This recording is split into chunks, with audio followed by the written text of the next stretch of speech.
Salut, j'espère que vous allez très bien.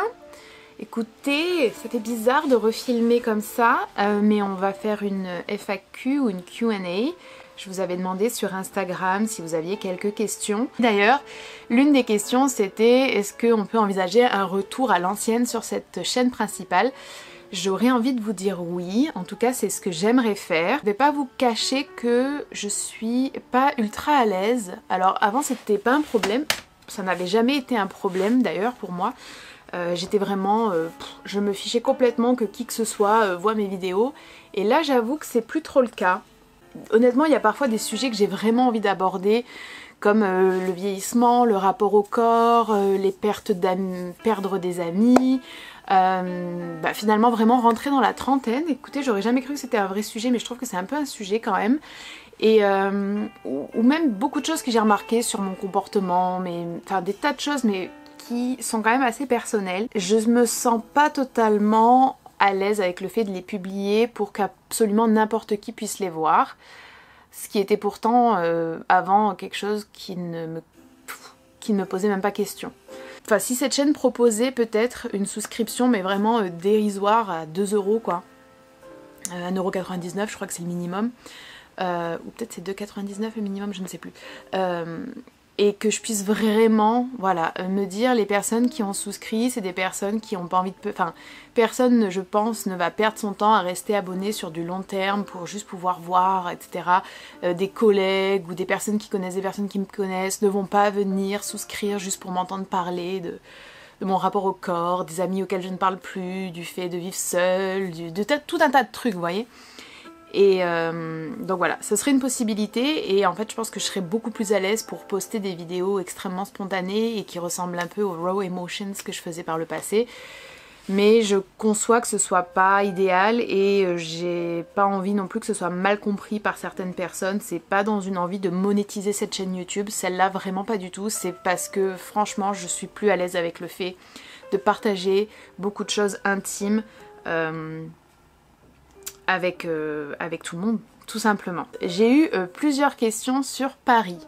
Alors oui, j'habite toujours à Paris. En fait, j'habite presque toujours dans le même quartier, quasiment. Ça va faire 14 ans que j'habite à Paris, c'est énorme. Et on m'a demandé par exemple quel était mon quartier ou quels étaient mes quartiers préférés de Paris. En fait, moi j'aime tout Paris, hein, quasiment. Vraiment, j'aime tout Paris. Même les quartiers que j'aime un peu moins, j'y trouve un certain charme ou en tout cas quelque chose de particulier qui fait que je suis contente d'y aller ponctuellement parce que c'est un petit peu dépaysant. Mais je pense que vous l'aurez compris si vous me suivez sur Insta et autres, j'aime le nord-est de Paris, je pense comme beaucoup de gens, comme les gens qui ont un peu, j'allais dire du goût, c'est pas ça, mais les gens qui aiment le vrai Paris je trouve. Enfin, bon bref. Donc ouais, j'aime beaucoup le nord-est. Après j'ai vraiment découvert et appris à apprécier tout le côté entre Bastille et Voltaire et puis Bastille et Gare de Lyon notamment. J'aime toujours aussi énormément traverser la Seine tout simplement. J'aime aller du côté du jardin des plantes. Je vous parle là des lieux où je vais pas vraiment souvent, par exemple le jardin des plantes. J'aime bien parfois, rarement, aller me promener du côté de... vers le parc Monceau. J'y vais rarement, mais donc en fait quand j'y vais je suis contente, voilà. Mais sinon j'aime le nord-est de Paris, je trouve que voilà, bon, République c'est vraiment l'endroit où je passe je ne sais combien de fois par semaine, et plein d'autres endroits, dont je vais pas trop vous dire non plus, mais voilà, j'aime le nord-est de Paris. Ensuite, j'ai eu plusieurs questions, bizarrement, sur le polyamour. Je crois que c'est une question qui revient dans la plupart des Q&A que je fais. Donc en fait ça vaudrait le coup d'y dédier une vidéo entière pour expliquer ce que j'entends par polyamour et quelle est l'analyse politique et sur quelle base je m'appuie pour en tirer cette analyse et aussi les peut-être nuances et exceptions que je peux y voir. Non, moi voilà, le polyamour c'est pas du tout... Enfin bon, c'est compliqué d'en parler comme ça. Le polyamour, c'est... en tout cas, le polyamour tel qu'il est présenté, tel qu'il revient à la mode, tel qu'on le voit abordé sur les réseaux, non, je suis absolument pas convaincue. J'ai l'impression que c'est souvent quand même dans une logique de... Enfin, moi j'y trouve toujours, et là je sais que certaines personnes diront mais non, pas du tout, justement, moi j'y trouve toujours quand même quelque chose qui est de l'ordre de la... Multiplication et consommation des relations, ça me parle pas du tout. Et deuxièmement, j'ai quand même l'impression que souvent c'est quelque chose qui émane des hommes et que les femmes pensent accepter ou apprécier. Encore une fois, il y a des exceptions bien évidemment, mais moi mes avis politiques ne se basent pas sur les exceptions, mais bien sur les conséquences les plus générales et sur le bien commun. J'en ai déjà parlé plein de fois, donc non. Et puis à titre personnel, non, le polyamour, Enfin oui, moi je pense qu'on peut avoir des sentiments concomitants pour plusieurs personnes, mais déjà l'amour, amour, c'est quelque chose, et puis l'attirance, l'affection, les béguins, les coups de foudre, les petites obsessions passagères ou pas du tout passagères, mais voilà, bon, bref, il y a plein de choses, mais l'amour, pour moi c'est quelque chose de particulier, c'est quelque chose qui nécessite en fait l'exclusivité d'une certaine manière, je pense, en tout cas sur la durée, et puis qui est un sentiment profond, sincère, qui nécessite énormément de temps et de travail pour se construire. Et donc dans nos vies actuelles, avec le travail, les amitiés, le temps qu'on doit se destiner à soi-même également, je vois mal comment on peut en fait créer une belle relation basée sur l'amour avec plusieurs personnes. Enfin moi je pense que là il y a une question de qualité et de quantité qui... Ouais, je suis pas convaincue quoi. On m'a posé plusieurs questions sur ma revue littéraire, donc merci beaucoup de votre intérêt. J'ai publié 2 numéros d'une revue littéraire, si vous voulez y jeter un œil, il y aura un lien quelque part ou un lien dans la barre d'infos. Et donc le processus créatif c'est relativement simple on va dire. J'ai une idée de thématique, soit parce que j'y réfléchis, soit parce qu'elle s'impose à moi. À partir de là, j'essaye de réfléchir aux articles qui pourraient être intéressants, qui pourraient être à la fois instructifs, qui pourraient aussi soulever des points de tension et d'une certaine manière peut-être faire réfléchir à notre manière de concevoir la littérature, de lire, ou la manière dont est présentée la littérature dans les médias traditionnels. J'ai l'impression que je suis vraiment rose. La colorimétrie dans cette vidéo sera catastrophique, hein, ne m'en voulez pas. Et puis en plus, comme il faisait super froid, je pense que mon nez est rouge. Bref, c'est pas grave. Donc voilà, j'essaie de créer des articles qui sont différents les uns des autres dans leur approche, leur angle et les objectifs. Je propose également des analyses de texte parce que j'adore faire ça et que je trouve ça vraiment intéressant. Et en réalité, une fois qu'on a quitté les bancs de la fac ou les bancs du lycée, il n'y a plus beaucoup d'espace où on peut avoir des analyses de texte. Et d'ailleurs, j'aurais adoré et j'aimerais beaucoup, et je pense que je vais essayer de le faire, réaliser des packs de cours comme des yeux, enfin comme des enseignements à la fac sur un semestre avec différents des PDF, des vidéos, de l'audio, des exercices et vraiment de l'analyse de texte parce que j'adore ça et je trouve ça fou que il existe plein de cours, il existe des cours pour broder, pour faire de la poterie, pour faire du piano, pour apprendre à coder, pour apprendre à plein de trucs et il n'y a rien au niveau de la littérature en accès ponctuel et destiné à des adultes ou des gens qui sont plus dans les études ou qui n'ont jamais fait d'études littéraires. Ça c'est un truc que j'aimerais faire. Bref voilà. Et puis après je fais des illustrations et je fais des collages et j'essaye de réfléchir à une charte graphique avec des polices, des couleurs qui correspondent ou qui correspondent à un petit peu la thématique globale de la revue. Et si vous voulez y contribuer, eh bien en fait quand je lance la revue, enfin quand j'ai décidé d'un numéro de revue, je fais un appel à contribution et c'est rémunéré, voilà, par article écrit. Voilà. Pam. Beaucoup de questions sur mon métier et je pense que ça serait bien de faire une Q&A, une FAQ dédiée à ça. En tout cas, oui, je suis toujours prof. Je suis toujours prof en UPE2A. J'y suis toujours très contente et très épanouie. Et j'aurai tellement de choses à dire là-dessus. En fait, même, je pense que ce serait... Mais bon, j'ai tellement de projets, et puis voilà, mais... Moi j'aimerais bien écrire presque un livre en fait sur cette expérience de l'enseignement en UPE2A avec des jeunes migrants, des jeunes non accompagnés. Je pense que ça pourrait être vraiment bien. Après je me dis bon, est-ce que ça intéresse tout le monde? Est-ce que ça intéresse beaucoup de gens? En fait je sais pas, mais bon, en tout cas voilà, j'y suis toujours très bien et je pense que je ferai une vidéo dédiée à ça. Sinon il y aurait beaucoup trop de choses à dire. Ensuite, tes engagements sur les réseaux te sont-ils reprochés dans ton cercle de proches? Absolument pas. Déjà, moi je connais pas beaucoup de gens, je pense que c'est quelque chose que les gens peut-être oublient, mais j'ai vraiment pas un cercle de connaissances ou une vie sociale très étendue, donc bon. Et puis les gens que je fréquente vraiment, je pense, ont des valeurs communes avec moi. Ça veut pas dire qu'on est d'accord sur tout, ça veut pas dire qu'on a les mêmes personnalités, absolument pas, mais on a quand même des valeurs communes. Et en tout cas, je pense que l'une des choses qu'ils et elles acceptent chez moi, c'est le fait que j'ai des engagements, que c'est important pour moi et que c'est presque l'une des choses les plus... Enfin, c'est sans doute la chose la plus importante dans ma vie. Et que c'est... Si on n'accepte pas ça chez moi, en fait, on peut pas me côtoyer, dans tous les cas. Donc non. Voilà. Es-tu plus paisible, pardon, à l'idée de vieillir? Oui, beaucoup. Et ça fait vraiment du bien. Alors attention, hein, comme je pars de très très loin, je pars de pleurer fréquemment à l'idée de vieillir, de ne jamais fêter les anniversaires depuis que j'ai 16 ans, d'avoir des crises de grosses crises psychosomatiques à l'approche de mon anniversaire, le fait de faire tout un tas de trucs pour pas vieillir depuis que j'ai 19 ans environ. Bref, on part de loin, d'accord? Mais là où effectivement j'en suis à un stade où c'est quand même mieux, où j'apprends à voir l'âge différemment, à me voir différemment, et je pense que ce qui m'aide beaucoup aussi, c'est de constater que je sais pas comment dire ça, mais que les gens soit me perçoivent effectivement comme jeune et se disent oh voilà, soit les gens me perçoivent pas en fonction de mon âge en fait, et que en réalité dans ma vie pour le moment rien n'a été il s'est rien passé dans ma vie de négatif vis-à-vis de mon âge.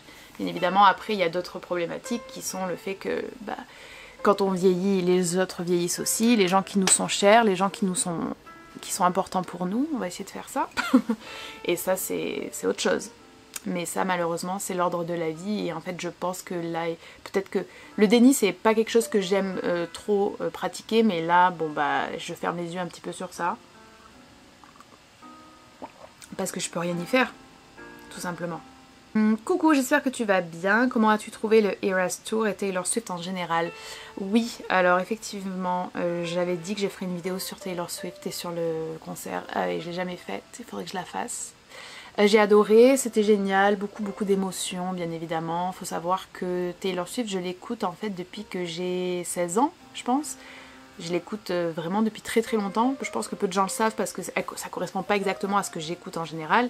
Mais je l'écoute depuis très très longtemps. Et donc forcément, j'adore. Et ça m'a ramené en arrière.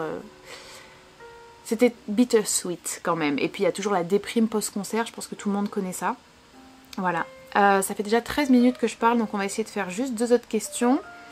Est-ce que vivre avec quelqu'un m'a déjà tenté? Parce que j'ai aussi un truc sur la solitude, vivre seule. Moi j'adore vivre seule, je peux pas vraiment envisager vivre avec quelqu'un. J'ai besoin d'être seule. Et j'en ai parlé dans ma dernière vidéo, mais mon diagnostic posé par une psychoclinicienne, pas par un psychiatre, je précise, sur une grosse suspicion de TDA, enfin elle a posé le diagnostic de TDA et elle voulait que ce soit vérifié par un psychiatre, bref, longue histoire. Plus un psychiatre qui me dit que je présente quand même beaucoup de traits autistiques, mais que mon relationnel est très bon, donc je sais pas. Bon bref, peu importe. Ça me fait voir un peu différemment aussi mon besoin d'être seule. J'ai besoin d'être seule, j'ai besoin de gérer tout. C'est-à-dire j'ai besoin de savoir... j'ai besoin d'être seule. J'ai besoin d'être seule pour pouvoir me comporter comme je veux, pour avoir la luminosité que je veux, la nourriture que je veux, le niveau de bruit que je veux, le niveau de tout. J'ai besoin, en fait c'est un besoin viscéral, vital. Je pense que voilà, c'est quelque chose que j'ai mis longtemps à comprendre et longtemps à accepter après l'avoir compris quand même, mais voilà, et je vois bien que c'est pas juste une question d'être introvertie ou d'être réservée. Pour moi, être seule, c'est beaucoup plus que ça en fait, c'est nécessaire. Si je peux pas avoir cette solitude, je pète un câble, et de manière réelle. Donc non, j'aime énormément vivre seule. En fait, ce que j'aurais toujours voulu faire, c'est avoir les personnes importantes dans ma vie dans le même immeuble. Voilà, ça c'est la configuration idéale. Donc non, vraiment j'aime trop vivre seule et je comprends pas, hein, pour être franche, comment les gens vivent avec quelqu'un d'autre.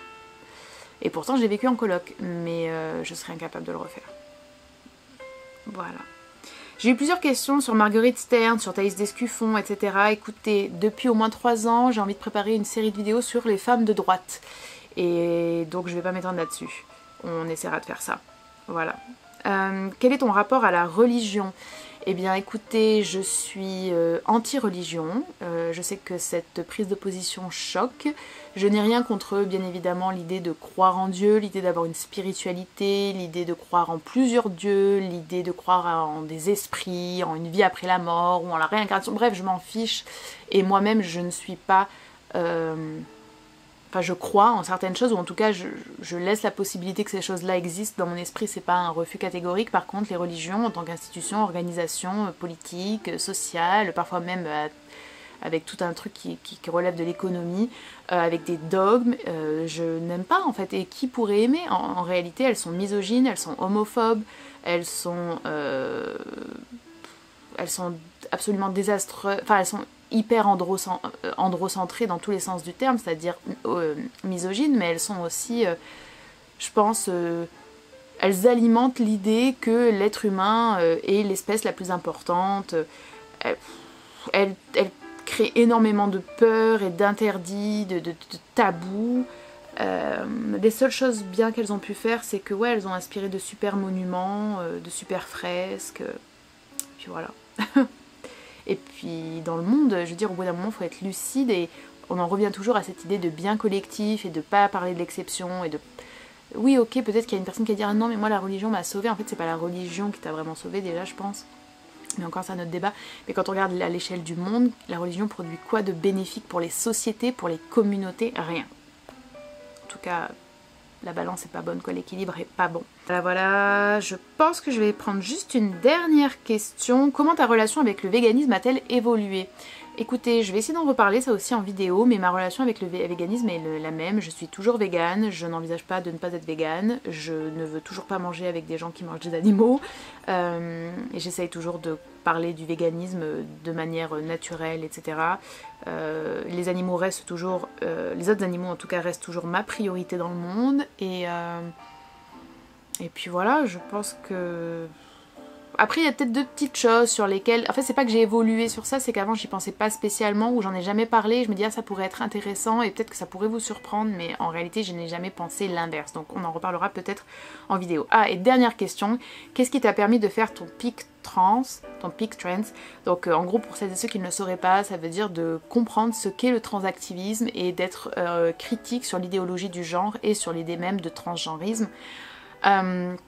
J'en ai beaucoup parlé en vidéo, je suis passée de quelqu'un qui donnait de l'argent à des cagnottes pour des opérations dans le cadre de transition, de personnes qui utilisaient le mot cisgenre, etc., à quelqu'un qui se contrefout dans l'absolu de ce que font les adultes à leur propre corps et que je suis pas opposée aux modifications corporelles que sont...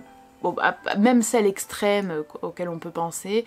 Donc pourquoi est-ce que je serais opposée à des modifications corporelles sur des adultes où ils ont envie peut-être de se retirer le sexe ou d'avoir des implants X ou Y. Bon. Mais par contre, je refuse qu'on essaie de me faire croire qu'une femme, c'est quelqu'un qui se serait retiré le pénis, qui aurait pris des hormones et qui aurait une fausse poitrine, quoi. C'est pas ça être une femme.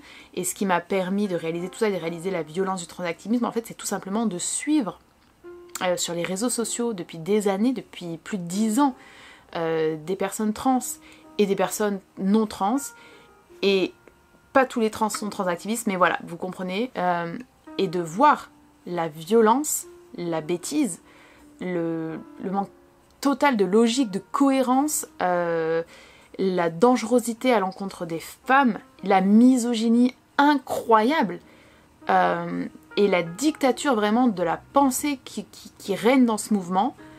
Et en fait, quand on n'est pas habité par la peur ou qu'on n'est pas endoctriné, et quand on observe tout ça, on est juste obligé de constater qu'il y a de la violence, qu'il y a de la misogynie, qu'il y a un manque total de cohérence, de logique, qu'il y a une déconnexion profonde de la réalité, qu'il y a le capitalisme et Big Pharma derrière. Donc voilà. J'ai pas eu un événement en fait, j'ai juste vu ces gens, soit des personnes qui ont fait des transitions, qui ont une dysphorie de genre, soit des personnes qui ne l'ont pas d'ailleurs, exposer leur misogynie, exposer leur mal-être et vouloir prétendre que c'était absolument normal. Et moi, à partir du moment où on essaie de me faire dire des choses qui ne sont pas vraies, je vois un homme, je sais que c'est un homme, Je sais que sa vie et ma vie n'ont rien à voir, que nos corps n'ont rien à voir, nos expériences dans la société n'ont rien à voir. Et on m'insulte, on me menace de mort, de viol, on m'ostracise parce que j'ose le dire, mais là c'est...